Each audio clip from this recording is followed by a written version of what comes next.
Guys good morning. Morning की शुरुआत होती है ब्लैक टी के साथ, और ब्लैक टी में आजकल हम चीनी नहीं डाल रहे तो गुड़ के साथ ही ब्लैक टी पी रहे हैं। उसके बाद हमने नाश्ता किया। नाश्ते में कुछ खास नहीं किया क्योंकि हमें जल्दी जल्दी हॉस्पिटल भी जाना था बेबी को वैक्सीन लगाने के लिए, तो इसलिए हमने जल्द फास्ट वाला रेडी टू ईट वाला ब्रेकफास्ट खा लिया, जिसमें हमने दूध डाला, कॉर्नफ्लेक्स डाला और हल्का सा जो खांड होता है ना गुड़ का वो डाल लेते मीठेपन के लिए। उसके बाद हम जल्दी जल्दी तैयार होकर हॉस्पिटल पहुंच गए थे। हॉस्पिटल थोड़ा सा हमसे ये 5-6 किलोमीटर था, तो टाइम तो लगा, आधा पौन घंटा लग गया था।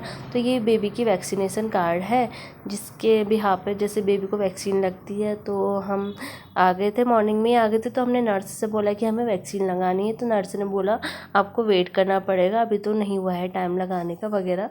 तो फिर उसके बाद हमने वेट किया, तो बोली थी कि धूप सेकने चले तो फिर हम थोड़ी देर तो धूप में चले गए थे। फिर हम थक गए थे धूप में भी बैठ बैठ के, हम अंदर आ गए थे। तो मैं यहाँ पे जो भी हॉस्पिटल पे चीज़ें लगी रहती, कैलेंडर वगैरह लगे रहते, तो वो पढ़ने लगी। तो मेरे हस्बैंड बेबी के साथ खेलने लग गए थे, तो ऐसे ही खेल रही थी, तो ऐसे ही खेलते रह रही थी। अभी इसको नहीं पता क्योंकि अभी बहुत रोने वाली है। जब इसको वैक्सीन लगी ना तो मतलब मैं बता नहीं सकती, इतना रोई है, इतना रोई, मैं क्या बताऊँ। मतलब होता ही ऑब्वियसली, जब सुई चुभती है तो बड़ों बड़ों की हालत ख़राब हो जाती है, तो छोटे बच्चों की तो क्या ही कहना। तो आज तो इसको जो वैक्सीन लगने वाली थी, तो एक लेफ्ट थाई में भी लगने वाली थी, राइट थाई में भी लगने वाली थी, एक आर्म में लगने वाली थी, लेफ्ट आर्म में, और 2-3 क्या बोलते ओरल ड्रॉप्स टाइप की थी।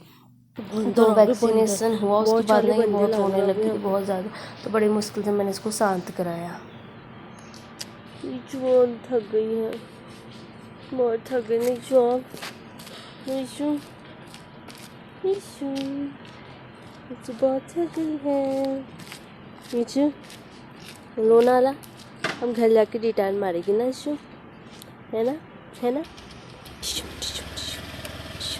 तो हॉस्पिटल से वैक्सीन लगाने के बाद हमने सोचा आज बेबी का आधार कार्ड का काम भी करा लेते, क्योंकि मेरे हस्बैंड ने छुट्टी ले ली थी।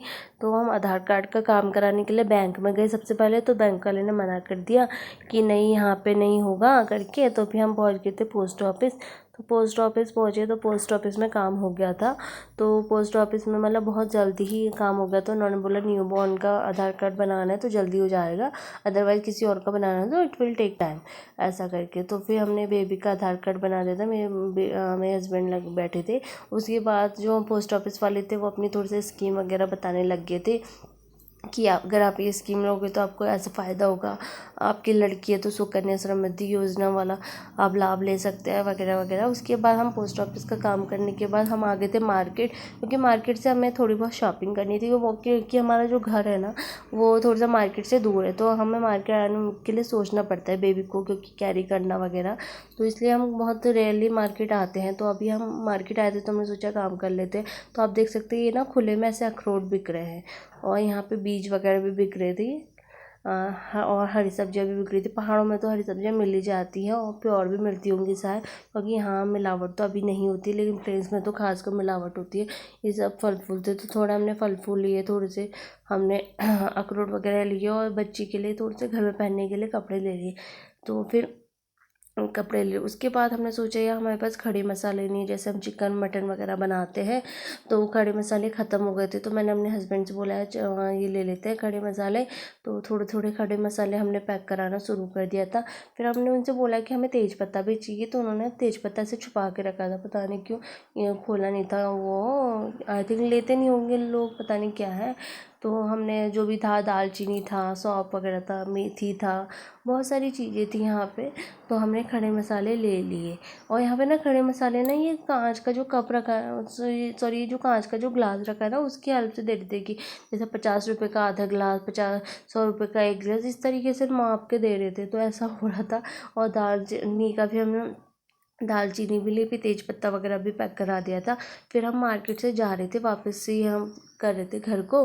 तो यहाँ पे काफ़ी सारे आइटम्स आप देख सकते हैं वुलन के, और मतलब लेडीज़ आइटम भी काफ़ी अच्छे अच्छे थे, जैसे लड़कियाँ हेयर बैंड वगैरह लगाती है। उसके बाद हमारी नज़र पड़ गई मेथी पे, क्योंकि जैसे हमारे वहाँ घर में एक औरत आती है गाँव से, अपना बेचने तो आती है, जैसे पालक बेचने आती है, सरसों वगैरह बेचने आती है, लेकिन मेथी नहीं मिलती है हमें।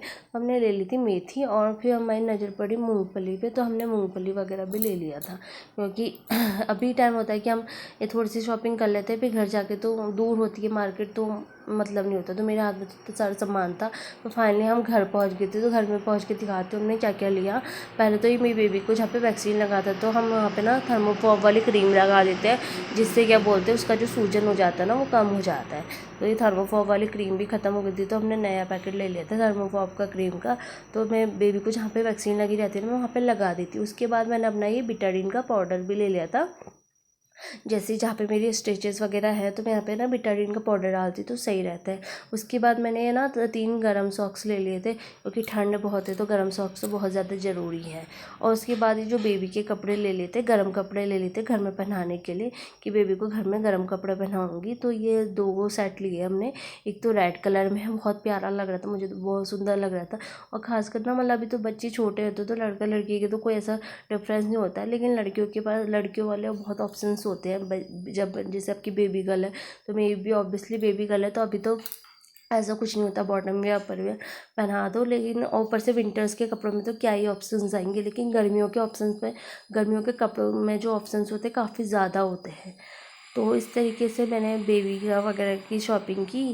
तो ये 2 जोड़ी कपड़े बनाए घर में पहनने के लिए। उसके बाद मैं बहुत ज़्यादा थक गई थी। फिर हमने सोचा दिन में क्या खाए, तो फिर हमने बना लिया था ये चिली पनीर बना लिया था मैंने जल्दी जल्दी से शिमला मिर्च वगैरह काटा। पनीर ये घर का ही है, तो मैं जो पनीर होता है ना वो घर पे बना लेती, दूध में विनेगर डाल के इसे फाड़ के, तो पनीर बन जाता है, बहुत टेस्टी भी होता है। और मेरे हस्बैंड को खासकर चिली पनीर पसंद है। मीठा जैसे शाही पनीर होता है वो उतना पसंद नहीं है। तो ये मैंने चिली पनीर बना दिया था, और उसके साथ रोटी भी बना दी थी, और साथ में हम कुछ मूवी वगैरह देख रहे थे। तो इस तरीके से मेरी बेबी तो सो गई थी, वो तो थक हार के सो गई थी और रो भी रही थी बहुत ज़्यादा। मैंने उसका रोना कैप्चर नहीं किया, क्योंकि मेरे को पसंद नहीं है मैं कि उसका रोना कैप्चर करूँ। तो इस तरीके से हमने दिन का खाना खाया। उसके बाद मैं थोड़ा सा आराम किया। उसके बाद मैंने सोचा यार ड्राई फ्रूट के लड्डू हमारे ख़त्म हो गए, तो ऐसा करती हूँ ड्राई फ्रूट के लड्डू बना लेती हूँ। तो मैंने सारे ड्राई फ्रूट्स वगैरह घी लेके ये फ्राई करने शुरू कर दी। काजू हो गया, बादाम हो गया, ये गोंद हो गया। आज के ठंड में तो गोंद के लड्डू खाने बहुत ज़रूरी, क्योंकि गर्माहट देते। ऊपर से मैं तो जैसे मेरी डिलीवरी हुई है तो मतलब और भी ज़्यादा मेरे लिए ज़रूरी है। तो इस तरीके से मैं ना ड्राई फ्रूट के लड्डू बनाना शुरू कर दी थी। तो ये बादाम मैंने फ्राई कर दिए थे। उसके बाद बारी आती है काजू की, तो मैंने काजू भी फ्राई कर दिए थे। तो मैंने पूरा घी मैं डाला था, ये सारा मैंने घी लिया था जिसमें मैं काजू वगैरह फ्राई कर रही हूँ। तो अगर आप लोग को भी पसंद है तो आप लोग भी बना सकते हैं घर में। ये ड्राई फ्रूट्स के लड्डू बहुत टेस्टी होते हैं और बहुत हेल्दी होते हैं। तो ये घी का ना डिब्बा हमने गाँव से ही मंगाया था। तो ये प्योर घी है, वैसे तो हमने बोला था प्योर घी है जो भी है, मतलब तो हमने घी मंगाया था गाँव से। तो उसी में मैं सारे ड्राई फ्रूट्स वगैरह फ्राई कर रही हूँ। तो ड्राई फ्रूट्स को मैंने फ्राई कर लिया। तो उसके बाद आती है गोंद की बारी। तो गोंद को ना ऐसे थोड़ा डालो तो अलग अलग करके ऐसे फ्राई हो जाते हैं, ठीक है। लेकिन जब आप एक साथ डालोगे ना बिल्कुल ही चिपकने लग जाते हैं। तो मैंने थोड़े थोड़े एक से करके थोड़े थोड़े करके फ्राई करे। उसके बाद ना बहुत सारे गोंद बच गए थे तो मैंने एक साथ ही डाल दिया। आप देख सकते हैं पूरा इन्होंने ना घी सोख लिया है और बिल्कुल चिपकने लग गए थे। उसके बाद मैंने ना इसको परात में ले लिया था, ऐसे मैं प्रेस करी थी। अगर आप मिक्सी में करेंगे ना इसका पूरा पाउडर बन जाता है, इसलिए मैं इसको ऐसे दबा दबा के प्रेस करती हूँ। उसके बाद मैंने ये जो ड्राई फ्रूट्स है ना वो भी काट दिए हैं, चाकू की मदद से काट दिए। और साथ में मैं गुड़ का पानी तैयार कर रही हूँ। और कढ़ाई में मैंने आटा भी रख दिया है, घी में मैंने आटा डाल दिया हो। और आटे को ना भून लेंगे, अच्छे से भून लेंगे, ताकि क्या बोलते अच्छे से खुशबू है। और घी भी काफ़ी ज़्यादा यूज़ हो गया ड्राई फ्रूट बनाने के लिए।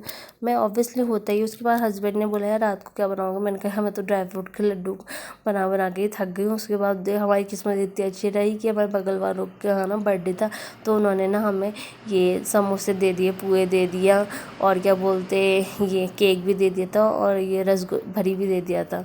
तो मैं तो बहुत खुश हो गई, वाह कि मुझे हमें हमारा रात का खाना पीना हो गया। तो बगल वाली आंटी को बहुत बहुत थैंक यू कि उन्होंने हमारा रात का खाना कंप्लीट करा दिया, क्योंकि हमें ज़्यादा भूख थी नहीं, क्योंकि हमने देर में ये दिन का खाना खाया था। उसके बाद हमने समोसे वगैरह खाया था। और रात को तो दूध और लड्डू खाती है ड्राई फ्रूट के, तो इस वजह से। और मैंने ना लास्ट दिन आज इससे पहले वाला दिन था ना, उस दिन खजूर बनाए थे, तो ये खजूर भी मैंने पूरे डिब्बे में भर के रख दिए कि कभी जैसे खाने का मन करता है, कुछ खाने का मन करता है तो आप खजूर ऐसे खा सकते हैं। तो जैसे चाय के साथ भी बहुत अच्छा होता है खजूर, तो इस तरीके से मैंने खजूर बना दिया था। और ना अब फाइनली अब ड्राई फ्रूट के लड्डू रेडी हो गए थे, मेरे हस्बैंड भी आ गए थे तो उन्होंने मेरी मदद कर दी थी। तो इस तरीके से हमने ड्राई फ्रूट के लड्डू बना दिए हैं, आप देख सकते हैं। इसमें ड्राई फ्रूट काट के डालें तो ये और भी अच्छे लग रहे हैं। तो मतलब 3 चीज़ें भर गई थी, तो इस तरीके से हमने ड्राई फ्रूट के लड्डू बना दिए थे। तो जैसे कि आपको पता है कि आज हमने मेथी ली, तो मेरे हस्बैंड ने बोला कि यार मेथी के पराठे खाएंगे कल सुबह। तो मैंने कहा अच्छा। तो उसके बाद में मैं ये मेथी जो है ना उसको बीनने लग गई थी और साथ में दूध भी गर्म करने लगी थी, क्योंकि रात को हम डेली दूध और ड्राई फ्रूट का लड्डू खाते हैं। तो मैंने ना सारे ये मेथी अलग कर दिया था और उसकी डंठल भी अलग, मेथी के जो पत्ते होते हैं ना वो अलग कर दिए थे और उसकी डंठल भी अलग कर दिए थे। तो रात को मैंने कर दिया था ताकि मतलब सुबह थोड़ा सा मेरे पास कम काम रहे। तो इस तरीके से, और ड्राई फ्रूट को लड्डू को थोड़ा सा मैंने इसको बाहर ही रखे रहा ताकि अच्छी से ये ड्राई वगैरह हो जाए। और बहुत टेस्टी बने थे ड्राई फ्रूट के लड्डू, तो मैं क्या ही बताऊँ आपको, मुझे तो बहुत ज़्यादा पसंद है। और ये आटे के लड्डू भी बोल सकते हो, इसमें गोंद के लड्डू भी बोल सकते हो, बोला आपकी जो मर्ज़ी है आप वो बोल सकते हो। उसके बाद मॉर्निंग हो गई थी, तो मैंने मॉर्निंग में ना मेथी वैसे काट दिया था, बहुत फाइन काट दिया था। और ये ड्राई फ्रूट के लड्डू आप देख सकते हो, इनको ना एक ही थाली में रख दिया, मतलब थाली के परात में रख दिया। तो आप देख सकते हो कितनी क्वांटिटी में बना हुआ है ड्राई फ्रूट के लड्डू। और मॉर्निंग भी हो गई थी, तो इस तरीके से मैंने रख दिए हैं। और मेथी की पराठे की तैयारी हो गई थी, आटे में मैंने मेथी डाल दी थी, साथ में हम आमलेट भी खा रहे थे। तो ये मैंने आमलेट बनाया, पहली बार ना मेरे से आमलेट ना सब गोल बन गया, नहीं तो टूट जाते, फिर मुझे ना उसकी भुजिया बनानी पड़ती है। तो ये बन गया था, मेथी का पराठा भी बन गया था। तो फिर हमने क्या बोलते मेथी का पराठा आमलेट खाया और चाय भी पी उसके साथ। तो ये जो पराठे मैं उसको घी से कर रही हूँ, क्योंकि हम ज़्यादा तेल मतलब नहीं कर रहे हैं, आजकल घी है तो ऑब्वियसली हमने घी मंगा रखा, तो उसके साथ हम खा रहे हैं। तो साथ में चाय थी, मेथी का पराठा था और आमलेट था। तो ये हमारा ब्रेकफास्ट था आज का। Thank you so much guys for watching my blog.